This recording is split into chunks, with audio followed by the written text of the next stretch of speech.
E aí, pessoal? Preparados para uma viagem literária? Uma bem diferente hoje. A gente vai mergulhar no mundo dos escritores que escolheram o silêncio. Ah, interessante. É explorar a ideia do não na escrita. A base para esse mergulho. Um ensaio em vídeo no YouTube Legal. é sobre o romance Bartleby e Companhia, do Henrique Villa-Matas. Ah, Villa-Matas, grande autor. Mas você deve estar se perguntando, né? Por que um livro sobre escritores que não escrevem seria interessante? É uma boa pergunta. Essa literatura negativa, como alguns chamam, Sei. pode revelar algo bem profundo sobre a criatividade em si. O legal é que o Villa-Matas vai além do bloqueio criativo, sabe? Ele, constrói um universo em torno do silêncio intencional. Silêncio intencional. É isso que ele chama de síndrome de Bartleby. Síndrome de Bartleby. Me explica melhor essa ideia. Claro.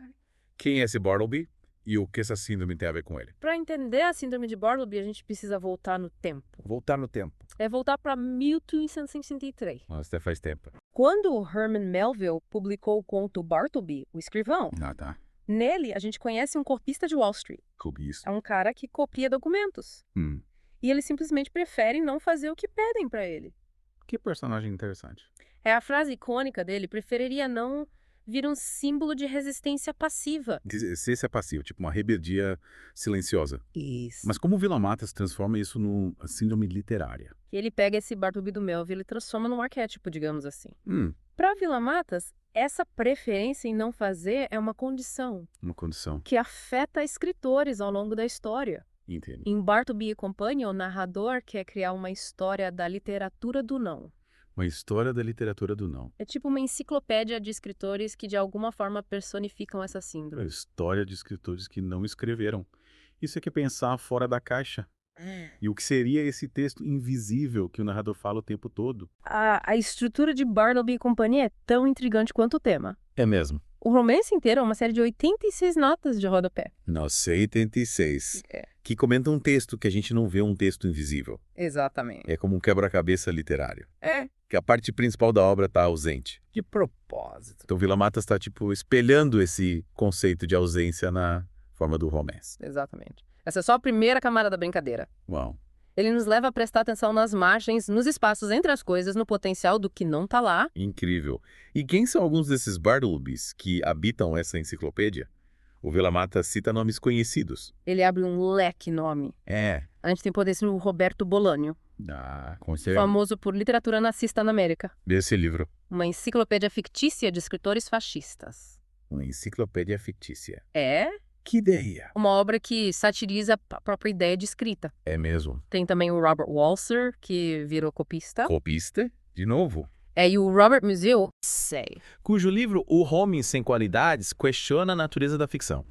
Nossa, pelo visto tem uma variedade enorme de jeitos desses escritores expressarem o não, né? Sim, Uns resistem ativamente ao ato de escrever, enquanto outros somem do mapa. é verdade. Tipo os casos trágicos de suicídio da Virginia Woolf, Cesar Pavese e John Ford. Nossa, é verdade. A negação assume uma dimensão de vida ou morte.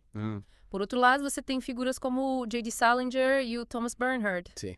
que se afastaram da escrita e escolheram a vida em vez da arte. Parece que o Villa-Matas sugere que a síndrome de Bartleby tem vários graus, né? Não é algo uniforme. Verdade. E a coisa fica ainda mais complexa quando ele inclui os que nunca escreveram, É. mas que pro narrador ainda são escritores. Sim, Isso faz a gente questionar o que realmente significa ser um escritor, né? com certeza. É o ato de escrever em si ou o potencial criativo que importa? Boa pergunta.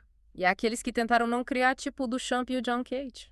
Eles também entram nessa lista. Eles são geniais. O Villa-Matas usa esses artistas para mostrar como a síndrome de Bartleby pode se manifestar em outras artes. Interessante. Ao desafiar as convenções artísticas, eles representam uma negação criativa que dialoga com a ideia principal do livro. O Villa-Matas também inclui escritores fictícios, né?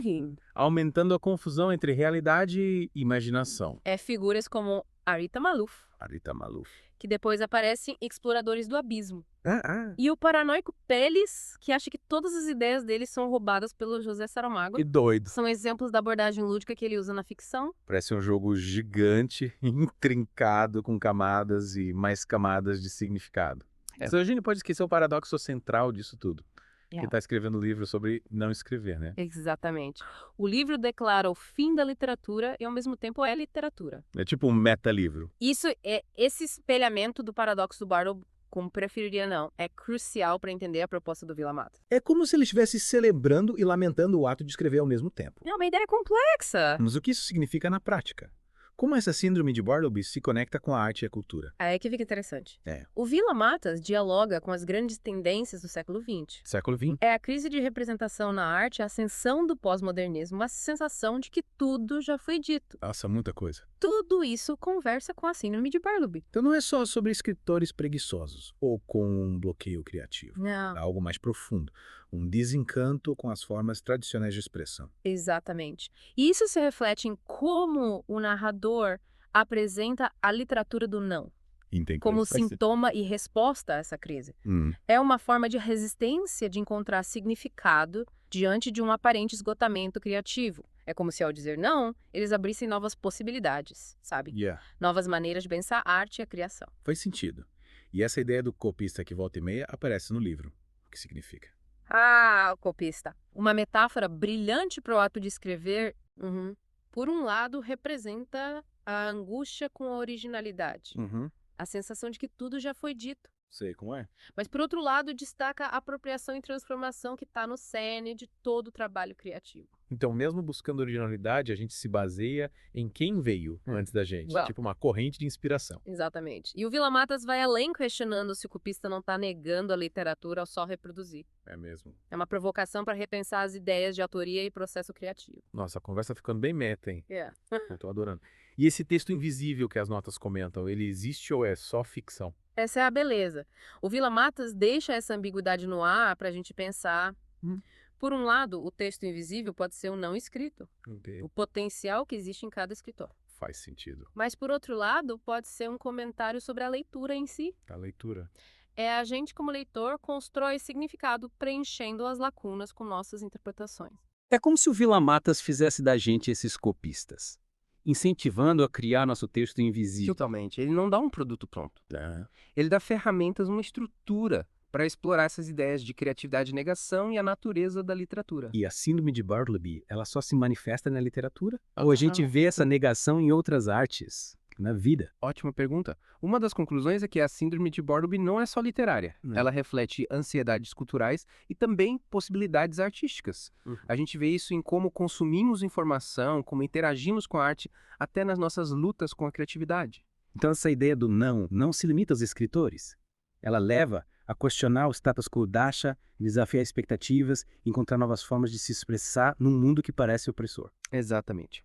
E a abordagem do Vila Matas, lúdica e paradoxal, nos lembra que mesmo com esse não criativo ainda tem espaço para alegria, humor e encantamento. É abraçar a ambiguidade, as perguntas sem resposta e o potencial de significado entre as palavras. É como se ele dissesse que às vezes o silêncio, o ato de não dizer algo, é a decoração mais profunda. Perfeito. E aí fica a reflexão para quem está ouvindo. Como esse conceito de síndrome de Bartleby se aplica fora da literatura? Vemos exemplos dessa negação em outras artes, nas nossas vidas, na forma como consumimos informação. Caramba, que pergunta. Já pensa em arte minimalista, filmes mudos o poder de uma pausa na música. Exatamente. E aqueles momentos que a gente se desconecta da informação. Desliga tudo e abraça o silêncio. Isso também seria síndrome de Bartleby. De uma rebelião contra o barulho, contra essa pressão de estar sempre ligado. Talvez tenha sabedoria em saber quando dizer preferiria não para as demandas do mundo moderno. Talvez essa seja a lição mais importante dessa exploração do Vila Matas sobre a literatura do não, né? Um lembrete de que o silêncio, a ausência, a negação não são só vazios. São espaços cheios de potencial com novas formas de expressão, novas maneiras de ser e de encontrar significado no mundo que parece barulhento e saturado demais. É isso então, pessoal. Mergulhamos fundo no mundo dos escritores que escolheram não escrever e o que o silêncio deles ensina sobre criatividade e resistência e o poder do não dito. Vale a pena conferir o Vila Matas e refletir sobre o poder do não escrito, do não dito nas nossas vidas. Até a próxima e continuem curiosos e com os ouvidos atentos.